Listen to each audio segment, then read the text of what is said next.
Good morning, viewer. Welcome to our post. Here's the breaking news. Yeah, the footage is mundane and revelatory at once. The hallway, filmed from an unmoving closed-circuit camera, appears unremarkable. It is the point in time and the people in the former children's hospital that make the hours and hours of video from these and other cameras on site extraordinary.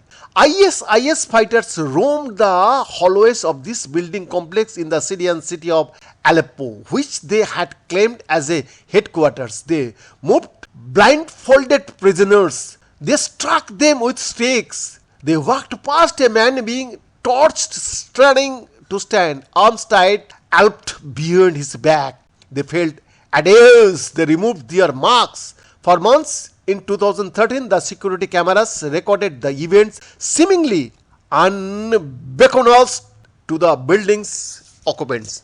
IS put considerable effort into its propaganda videos, and many saw no small measures of criminality and violence, but they are carefully crafted. The footage from the children's hospital in Aleppo's Qadi Askar neighborhood is what IS did not want you to see.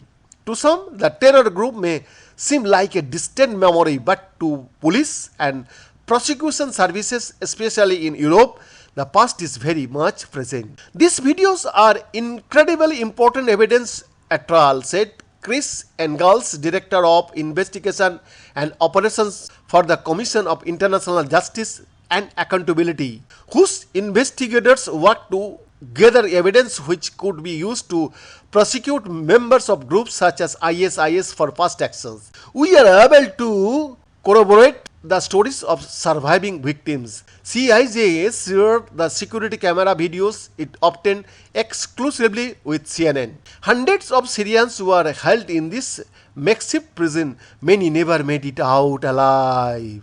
When rebel forces liberated the building from IS in January 2014, they found corpses strewn across the floors, executed with hands tied behind their backs. Among the lucky few who made it,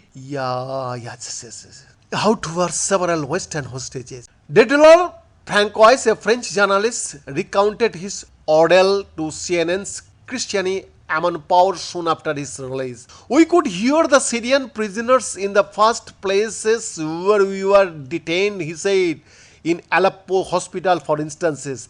There are also some Syrian and Iraqi prisoners, local people who were detained for whatever reasons, because they smoked or because the girls were not wearing the proper veil or whatever, and they were beaten and tortured, and we could hear them behind the doors. Francois recounted being taken to use the toilet and finding prisoners lying in pools of their own blood. There were some rooms in which torture was taking place every night, and sometimes we were put in those rooms and you could see the chains hanging or the ropes hanging or the iron bars. Beyond the report, Posak TV.